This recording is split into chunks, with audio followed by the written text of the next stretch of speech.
telling me that you have a way to defer the tax situation there? Is that what you're telling me? Yes, absolutely. See if it's going to work here. Did we freeze?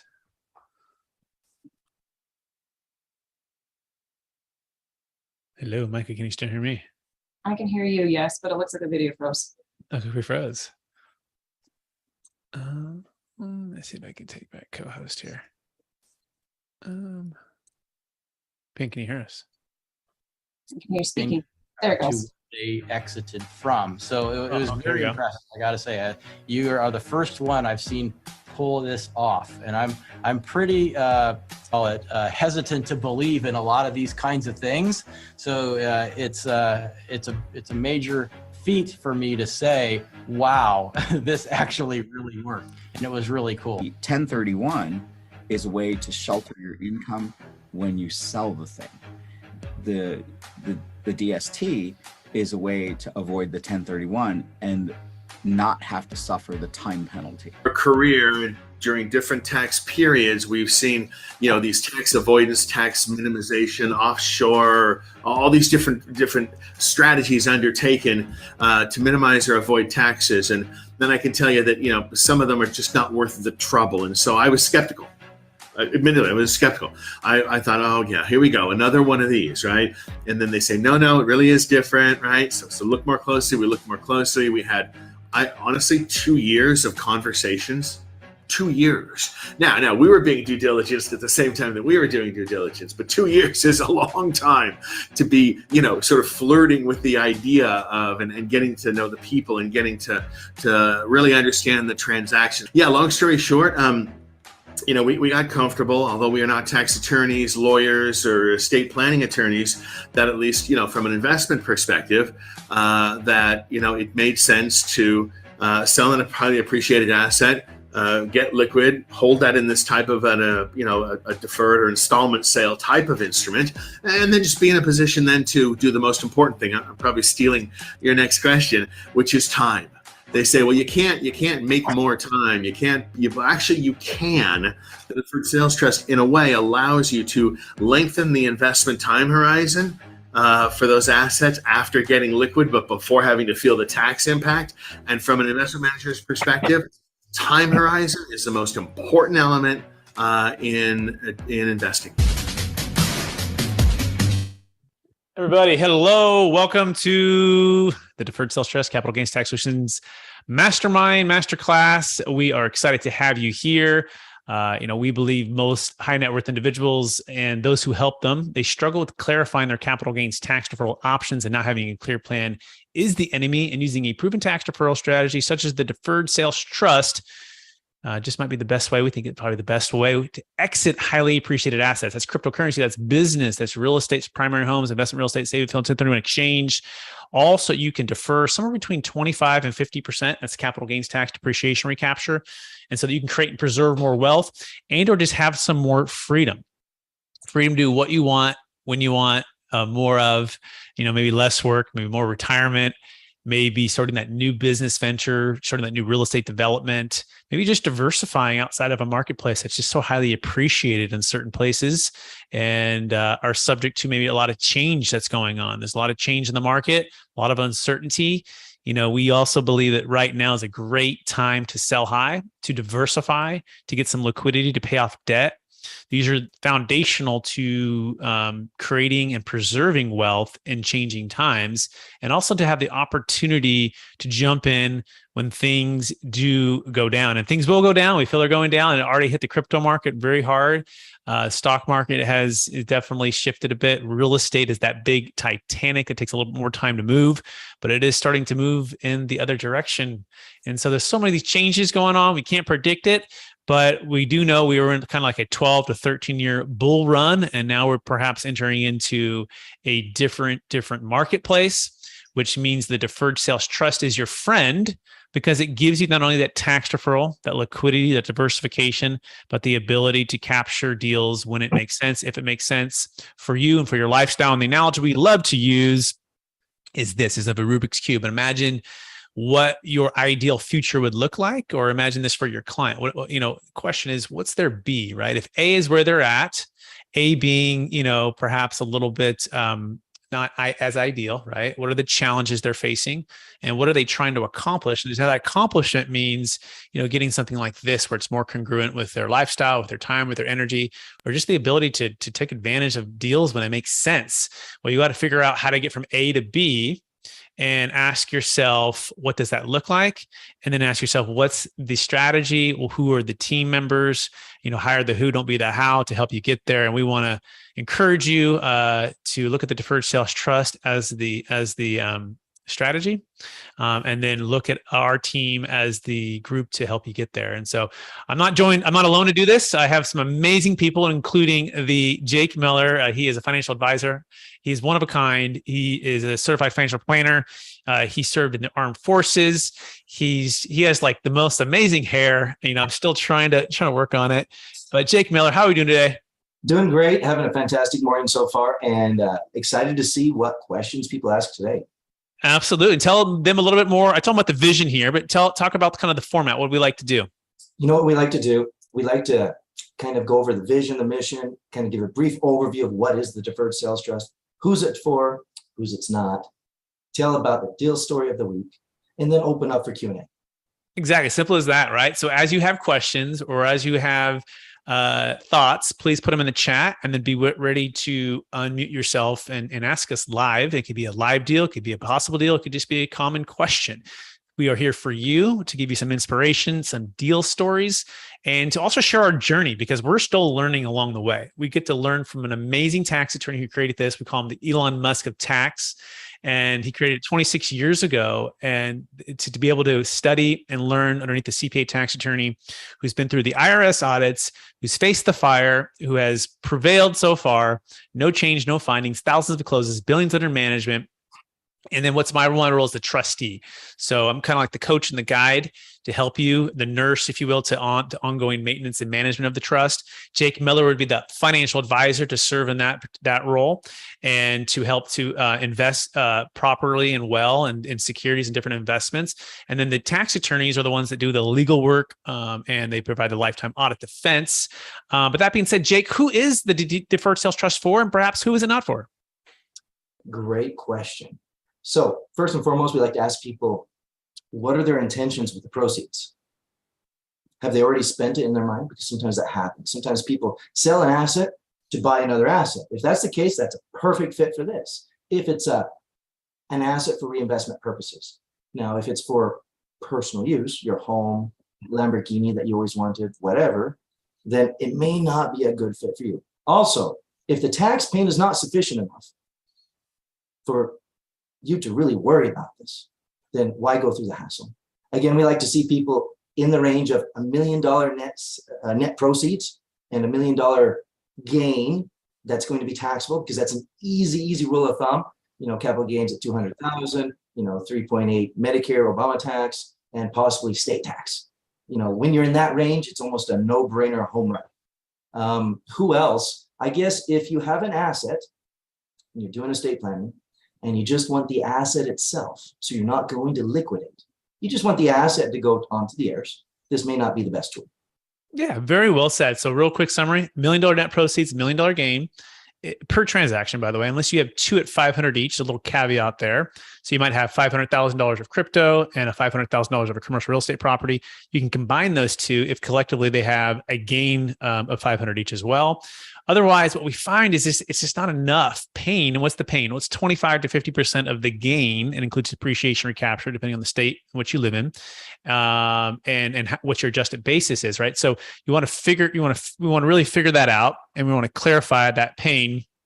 And we found it becomes a home run no matter what state you're in or what you're selling, if it's big enough. Now, realize that the 1031 exchange, which you might be thinking of, only works for investment real estate. What's really unique about Deferred Sales Trust, it works for investment real estate, but it also works for primary homes, businesses, cryptocurrency, works for GP or LP positions, carried interest, captive insurance, public or private stock, artwork, collectibles, NFTs. In fact, Jake and I closed a $5 million Bitcoin sale for a client who had bought it at $50,000, approximate investment that went to $50 million.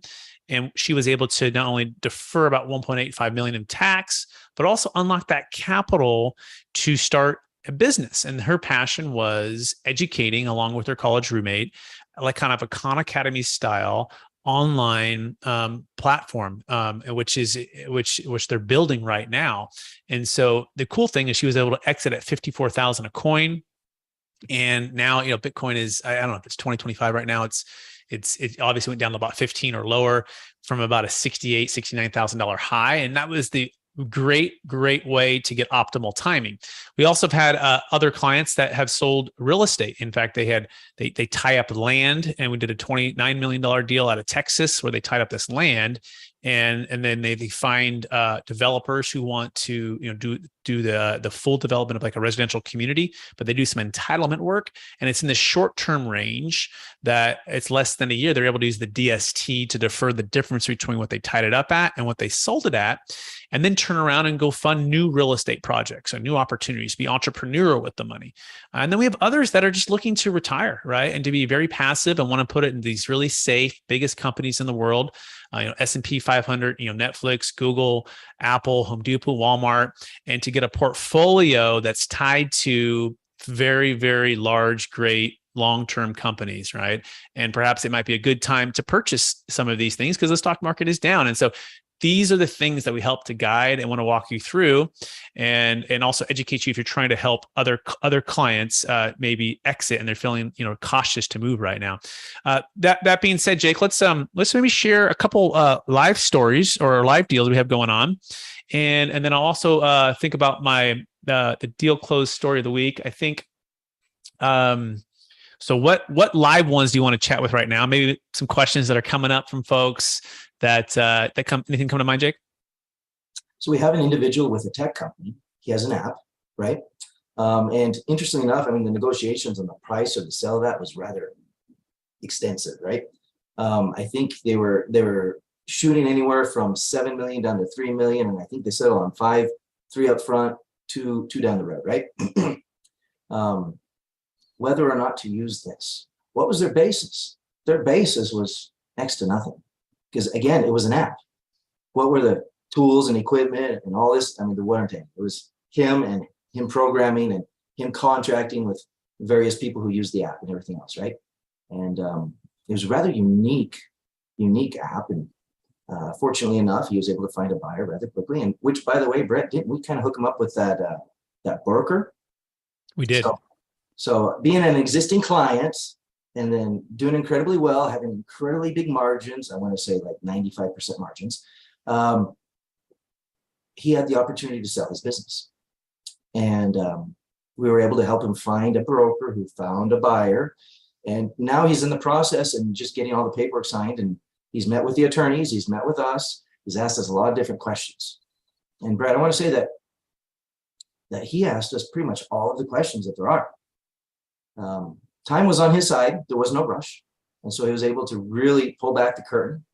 And at the end of the day, sometimes you can only educate yourself so much.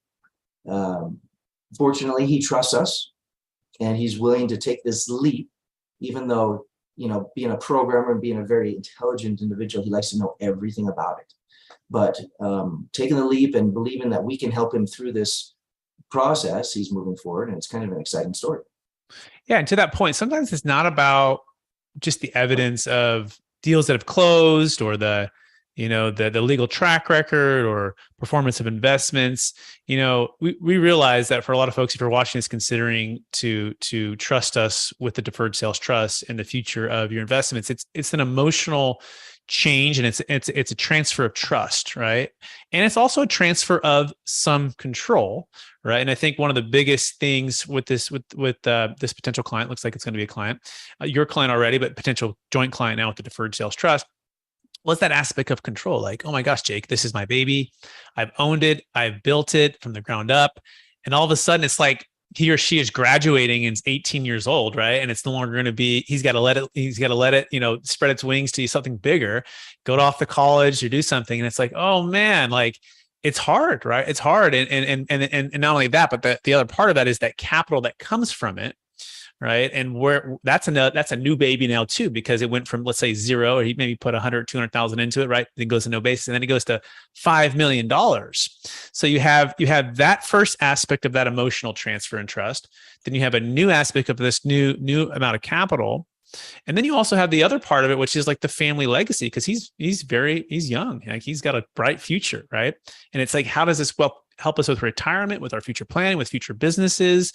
And it's a lot, right? And this is part of why it's a great book and just a great concept. Like, hire the who, don't be the how, right? And there's wisdom and advisors and people who can help serve and be with you to build this wealth and to defer this tax and to help you buy real estate, help you get into business deals, do all of these different things. And the key is, again, what is your ideal outcome? What is your B, right? What would it mean to be able to have an extra 25 to 50% of your gain tax deferred in an account that's growing, typically at 5, 6, 7, 8% compounding, ideally net of fees. Fees are about 1.5 to 2% recurring per year.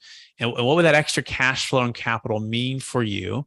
Now, part of the control part too is you have to make approvals, right? And trustee has to make approval. So there's this dual approval aspect of this, which is not unlike a 1031 exchange, by the way. You actually give up some control for a period of time, and with the guidance and with the approvals of the 1031 company, can you exchange into another property? But think of us like a long-term 1031 exchange, except you're earning interest as the money sits there. And then you have ways to go back into real estate, go back into other deals, or be passive if you want to. So that aspect is just different. So I know, but Jake, anything else you want to add to that, or what am I missing there?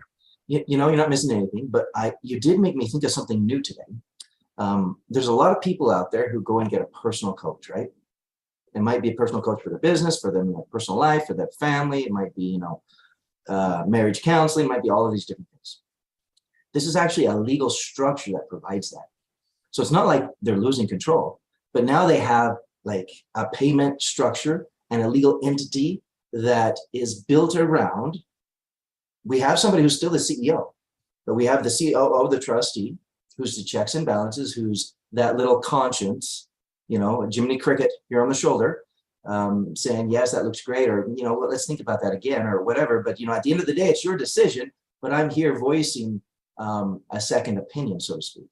And I think that for a lot of people, naturally, they might go pay for a subscription to a personal coach, what have you, and not recognize that this is the actual, perhaps, root of something like that in the business realm. Yeah, very well said. Very well said. And so, so that's kind of the control piece. And but like anything, it's like riding a bike. We could say all of these things, right? And it's like, but can I really trust these guys? And part of that is getting to know us, getting to like us, hopefully trust us, talking with our clients, talking with our references, talking with the banks, spending time with us. But then it's also just finally getting on the bike and starting to go down the road with us with the Deferred Sales Trust. And the cool thing is too, is if there are concerns, we can also structure these notes. They don't have to be 10-year notes. So we can be creative. We can do a 5-year note. We can do a 4-year note, 3, 2, 1, we could probably do a 6-month note, which means you could have interest only payments for a period of time.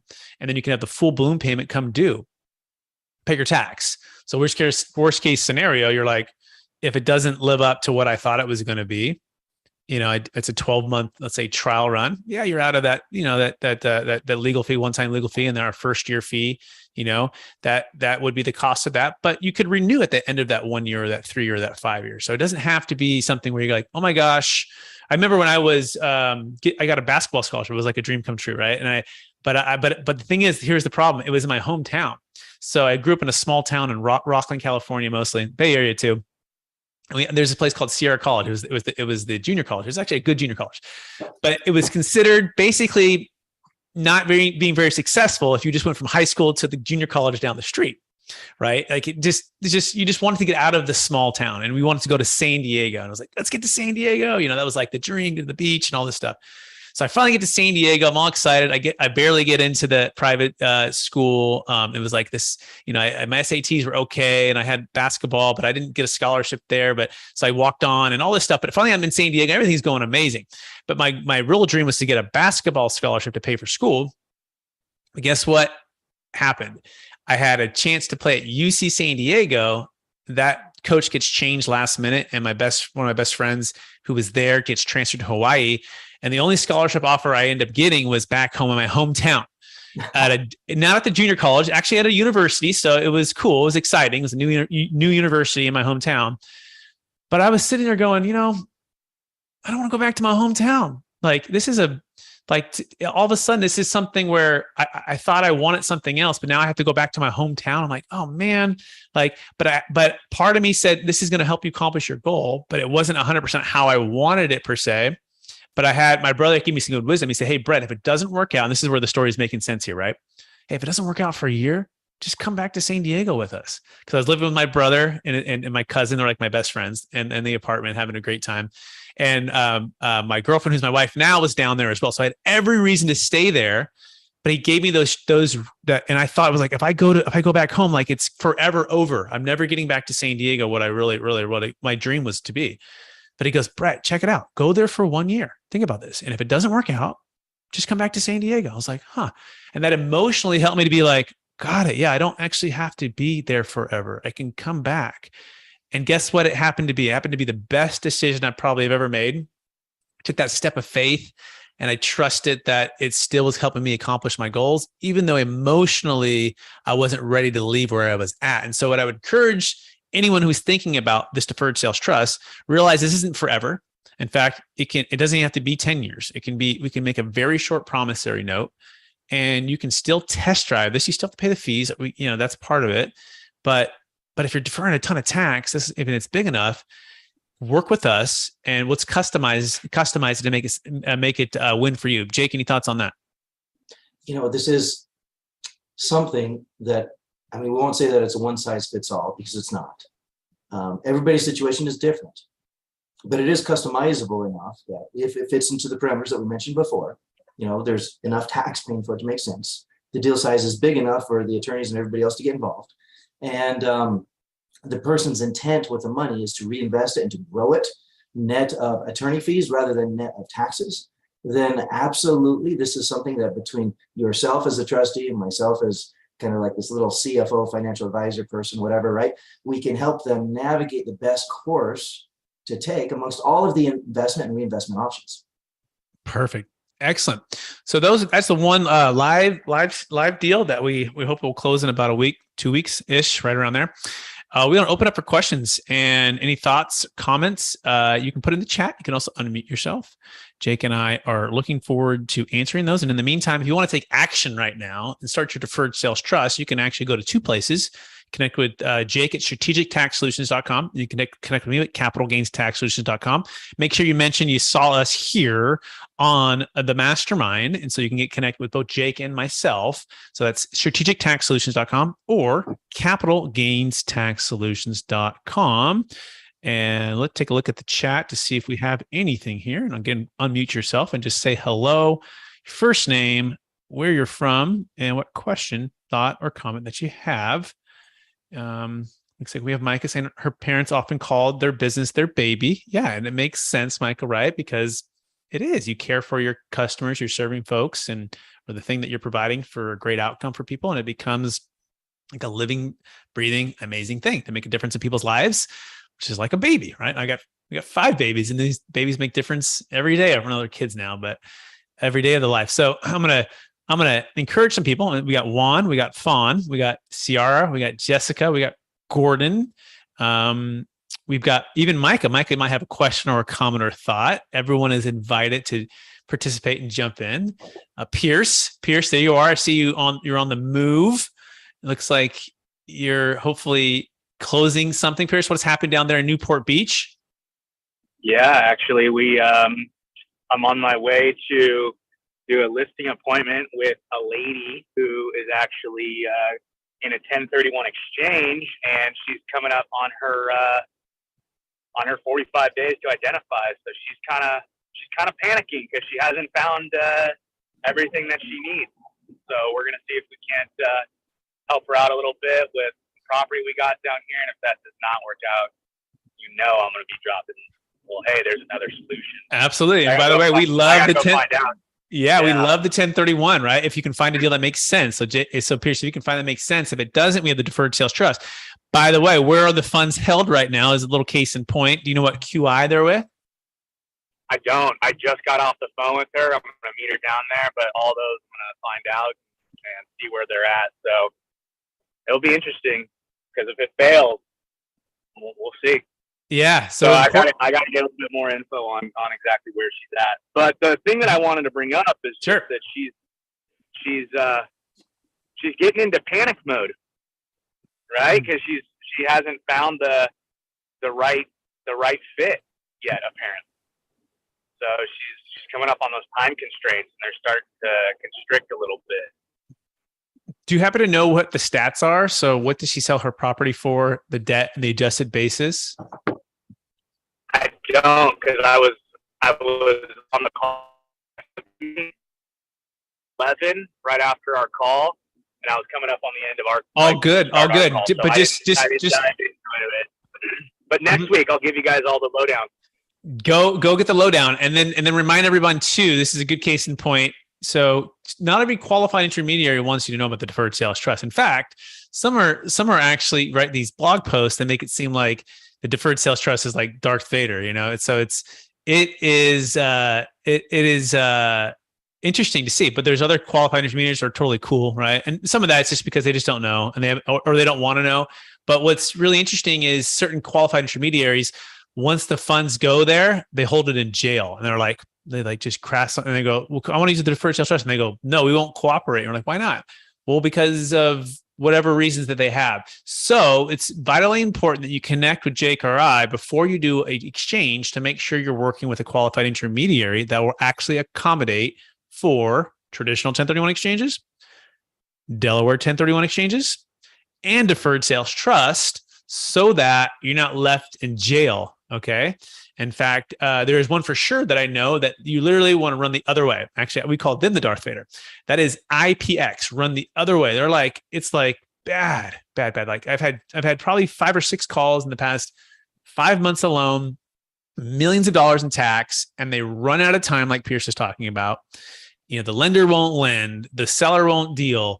There's all kinds of craziness with the inspection report that the seller won't give a credit for. And guess what happened? IPX says, no, we will not cooperate. And it's interesting. You go, well, what is it about you cooperating that has anything to do with the taxpayer paying the tax or not? Like, in other words, we're not asking IPX to represent anything, but they have all their legal reasons. It's kind of like walking into a Wells Fargo, and the Wells Fargo, you say, hey, can you do this thing? And they're like, no. And you're like, well, the other bank can do it. And they're like, we won't do it. And you're like, okay, I'll go to that small, credit union or that other bank to do the thing.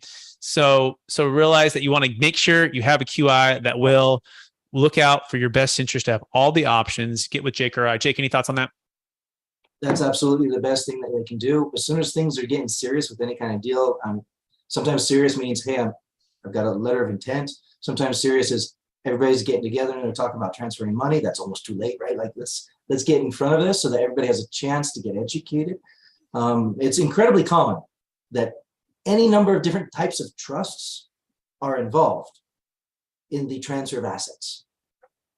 A lot of times we just need people to get familiar with this type of trust, because there's more flavors of trust than there are flavors of ice cream, and we want to make sure that people have a chance to taste this one and see if it's right for them. Exactly. And by the way, the QI company, there's a lot who still don't know about it, but they're at the QI. They can either transfer it to another QI, or they can get with us and we just amend the exchange agreement, right? So it's not difficult, but it does take a little bit of time and a little bit of energy. So I would encourage you to Pierce, not give up, even if it's at a big group, because there also are ways to maybe put a little bit of pressure on them to see if they will accommodate. So that being said, does anyone have any questions for Jake or myself? Thoughts, ideas? So Brett, we have a colleague and a friend from Texas here with us. All right. Cool. He's under the name of Zoom User, but we normally call him Tim.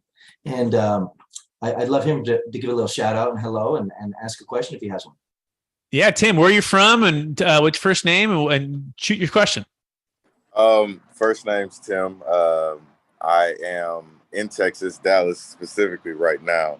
And honestly, I was listening and just getting a lot of knowledge. Hopefully you guys can hear me well. Yes. Okay, great. Honestly, I was just listening and gaining a lot of knowledge right now. I am first generation Nigerian, and I'm. You know what? Actually, I do have a question. Sure. If I was in a situation where someone is transferring properties that are international, like they're selling those properties, like a whole portfolio of properties, and obviously they live in the United States, right? They're going to be taxed on those properties for sure. Would this be the best situation to apply the deferred sales trust? We need to look at the scenario very carefully because there might be foreign taxes paid that would provide them with a credit for U.S. taxes. However, we did have an instance with a client in Germany where they actually, based on the ownership of the property being longer than 10 years, didn't have to pay any taxes there. At which there was no offset here. And so we need to take a really good, solid look with the tax attorney at that deal to see if there's enough tax paying to make sense. Because again, we may not be able to do anything about the international taxes. Right.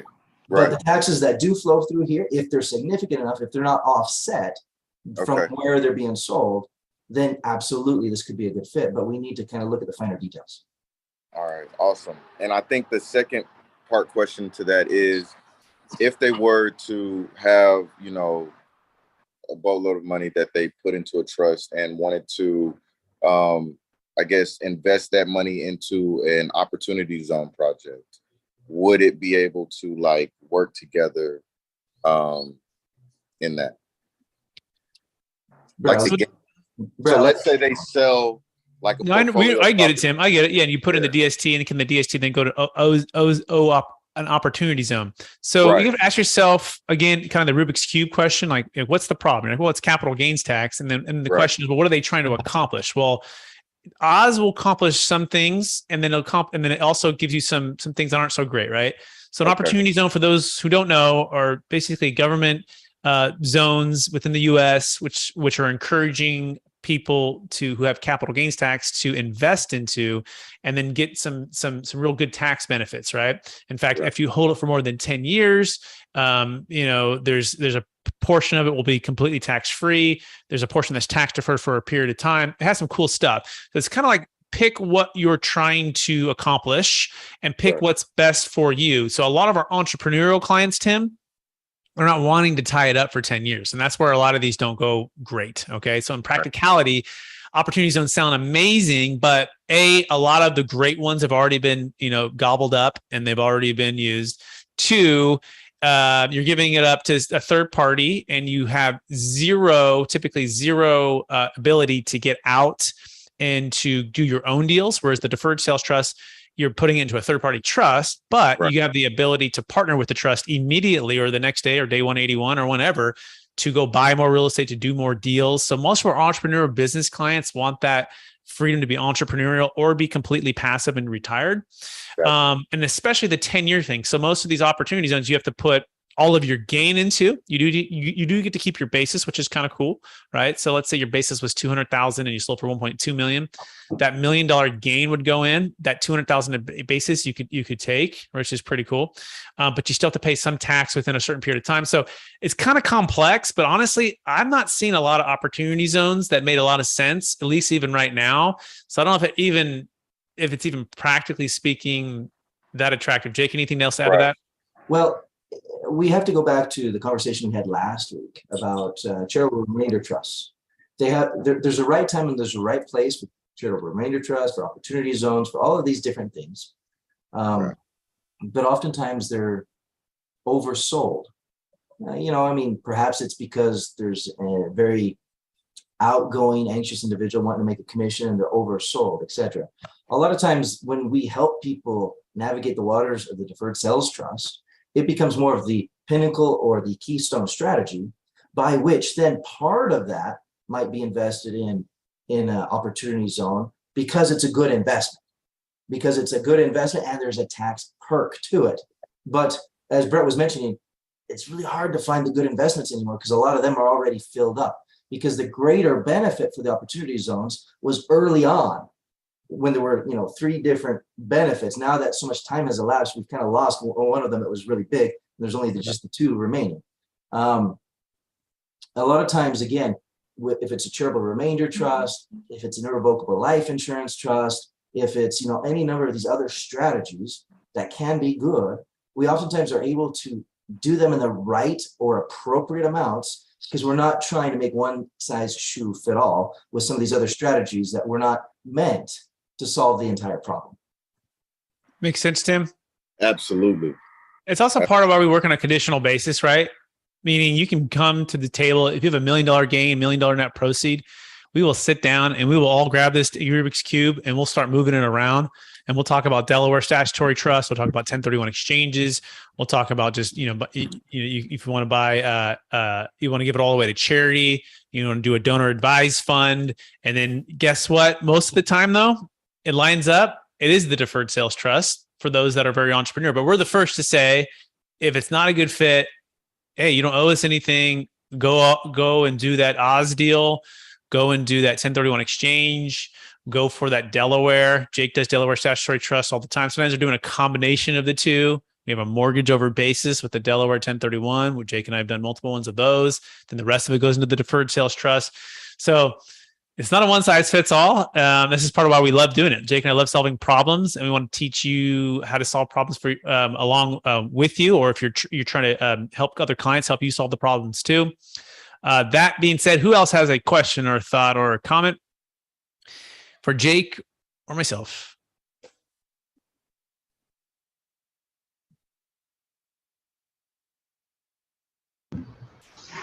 Hi, Brett. Ciara, what's going on? Nice to see you. Those glasses look good today. I know, it's super sunny in California, so I kind of need to have them. Can you guys hear me okay? You sound great. Okay, awesome. So I have a question on installment sales. I'm buying a property right now that the seller said that that's their kind of exit strategy with their capital gains. Can you speak to that and the difference with the trust that you're talking about? Absolutely. So an installment sale is based upon IRC 453, which is the foundation of the Deferred Sales Trust as well, right? What we're using is an installment sale coupled with a business trust, which creates the Netflix version of exit planning versus the blockbuster methods, which are typically 1031 exchanges, charitable remainder trust, and traditional installment sales. So the number one thing for the difference between a traditional installment sale and let's say an advanced deferred sales trust installment sale is the fact that you're putting all of your faith and trust in one single buyer, right? So if Ciara is selling her $10 million mobile home park and Micah is the buyer, and Micah may be amazing, she may be great, but she's probably not as safe as the biggest 500 companies in the world, right? In other words, the collateral is the property, and really you're trusting that Micah is going to run the property, do an amazing job, not, run the tenants out of there and drastically devalue the property, of which, guess what? Your only collateral is to foreclose, which could also take a big legal long time to do. And then B, now you're back to where you're at anyways. There's a reason you sold it. So what would it mean to you, Mr. Seller, if you're going to have to just take it back in a couple of years and it's a disaster, right? So that risk is very high in a traditional installment sale versus what if we could put it into a mobile home park fund with some of the biggest operators in the country and a multifamily fund and S&P 500, and we can diversify, give you some liquidity, but also do some dollar cost averaging along the way. In other words, your collateral is secured or more secure, right? It's diversified. So that's number one thing that I would say. Number two thing would be, what are they trying to accomplish, right? Well, they're probably just trying to accomplish deferring the tax. Well, why aren't they doing a 1031 exchange? Well, because they're probably trying to retire, right? So if you want to clarify what their vision is for what they're doing, then you can reverse engineer why the deferred sales trust would be great. And so you say, okay, so you're trying to retire, great. As a part of retirement, would you like to have more or less cash flow? Well, probably more. Would you like to have more or less liquidity? Well, probably more. Would you like to have more or less diversification? Probably more. And then you just line it up side by side comparison. And you start checking the boxes and you say, in traditional installment sale, you have no liquidity. Traditional installment sale, you have no diversification. Traditional installment sale, you might have to take it back and be back to why you're selling in the first place. Like that's a nightmare scenario. Whereas the deferred sales trust installment sale, you have liquidity, you have diversification, and you don't have to worry about ever taking it back ever again. And in fact, the interest rates typically on these traditional installment sales versus the deferred sales trust, we would say we average about 8. Those average about 5, right? And also, these typically have no prepayment penalty. There's so many reasons why it's Blockbuster and not Netflix. But Ciara, what questions do you have on that so far? I'm curious with the installment sale, is that something at all that you have to work out with the buyer? Correct. So in an installment sale, what they're saying is, hey, Mr. Buyer, we will finance you. Instead of you getting a loan from the bank, the seller becomes the lender, right? So let's imagine you own a free and clear $10 million property. And Micah is like, I can't necessarily qualify for all 10 million, but I'll give you a $2 million down payment. Would you carry back a promissory note for 8 million? Would you carry paper? Would you become my lender? And that's it's an installment sale. And that's why it's not taxed on that 8 million, because you haven't received that 8, but you'll be taxed on that too. And so what you're doing, you're saying, I'm going to loan you instead of you getting a lender, and I won't be cashed out fully, and you'll make payments over time, and I'll slowly pay tax as I receive it. Does that make sense, Ciara? It does. I mean, that's basically a seller carry, right? Exactly right. Seller carry, installment sale, that's the exact same thing. There's kind of different name. For IRC 453 is the tax code, right? And then so the deferred sales trust, we're just taking the 453 tax code and we're combining it with a business trust, and we're going to separate the trust from the seller and the buyer, and it's going to be 3 parties. And what's going to happen is the seller is going to sell first to the trust, and on an installment sale, basically it's the same exact thing, 100% financing typically, right? So in your scenario, if you're the seller, instead of taking any down payment, you'll take no down payment, and you'll 100% finance the trust for 10 million. The trust immediately in the same escrow turns around and sells it to the buyer. Now the buyer has to get a loan by themselves. So that is something that has to happen. They have to go get a loan or pay it all cash. We don't care. We're not going to finance the buyer. The trust is not going to finance the buyer. And the seller is not going to finance the ultimate buyer. And they're going to take the asset for 10 million, and the 10 million is going to hit the trust account. But since the trust bought it for 10 million and sold it for 10 million, there's no gain there, right? And since you, the seller, haven't received any down payment, you're in a deferral state.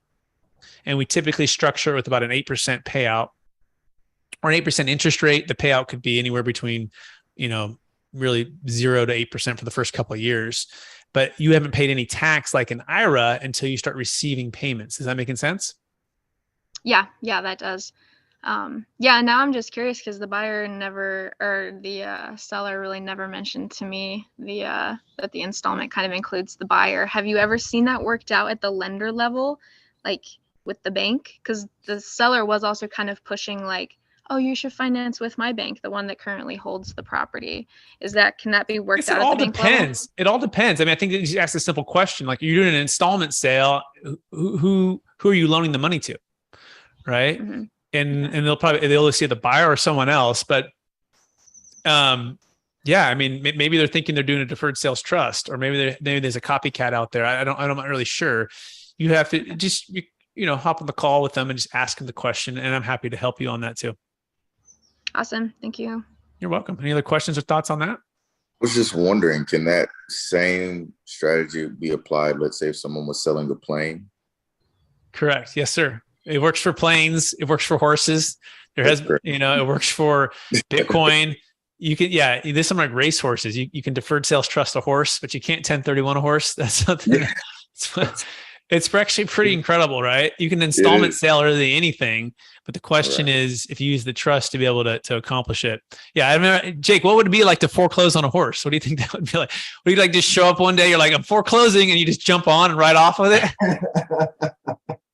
Just about, must be. My goodness.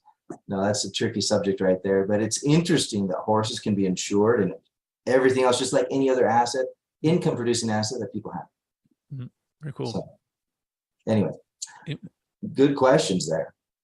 Great questions. Let it be a plane, let it be a horse, let it be your crops. $1 million net proceeds, $1 million gain, though, people. So don't call us on a $10,000 horse wanting to defer your tax. Hey, question. Can you depreciate a horse? No. Not that I know of, Jake. I mean, You can depreciate. Let's talk about cows. You can depreciate a bull, right? Whoa. Because you can only get so much out of a bull. It's almost like depletion, but it's not. It's depreciation. In horses, it's more of a breeding type conversation. And the value of doing that is sometimes offset by the value of not doing that. So that's more complex. We actually need to start talking numbers to see if that makes sense or not. Awesome. Who else has questions or thoughts, comments, encouragements? In the meantime, the book is coming out, by the way. And Jake Miller is in the book, and Brett Swarts in the book. And then we have people like Kevin Harrington from Shark Tank in the book. It's called Building a Tax for Extra Strategy. And it's look for that on Amazon real soon. And go to capitalgainstaxsolutions.com, strategictaxsolutions.com for Jake. But questions, thoughts? Otherwise, we're going to give you back 15 minutes. We're going to be so generous for you today. I'm going to be like, go make something happen. Exactly. Start your deferred. Go ahead, Jake. I was going to say 15 minutes, go find that next deal. Yeah, find the next deal or start planning, right? So right now, we always encourage people to pre-plan. If you are the client, you're the investor selling, pre-plan right now, clarify your what, your how, what it looks like, your vision, and then also clarify, what you want that team to look like to help you out, right? And we would love the opportunity to compete for that business. If you are an advisor, commercial real estate broker, a financial advisor, M&A advisor, cryptocurrency expert, then just clarify how the Deferred Sales Trust can help you help your clients, right? And start to look for opportunities when they're going to be exiting and having huge capital gains tax, and how the Deferred Sales Trust. We've got coaching. We've got this mastermind. We've got the book. We've got the YouTube channel. So it looks like we do have a question actually in the chat here. And you can find all of that at capitalgainstaxsolutions.com. We'll search that on YouTube. Please subscribe, rate, review on YouTube. We do love all that. Would a collection of 14 vintage Corvettes qualify for a Deferred Sales Trust, Mr. Gordon? Yes, it would, sir. As long as it's about $1 million net proceeds, $1 million gain, let's say per Corvette.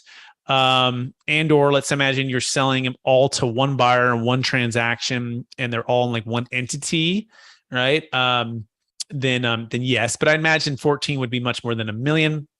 So the key would be, though, to make sure that Jake and I could test drive those to make sure that, everything is working well before you sell. No, just kidding. But that would be really cool. My dad, we grew up, we had Corvettes.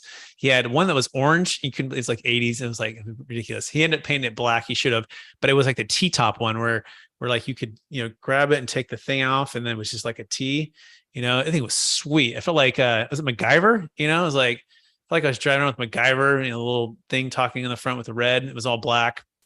That's my Corvette story. Jake, you? I didn't have a Corvette. It was a Thunderbird. All right. Anyway, and it wasn't nearly so fast. Poor man's Corvette. Yeah, it was a poor man's Corvette. It was $500 purchase, and I got some mileage out of that.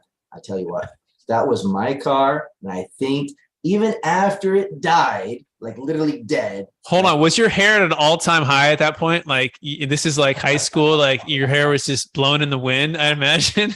I had a mullet. I hope so. Send me that picture, Micah. Send me that picture of Jay.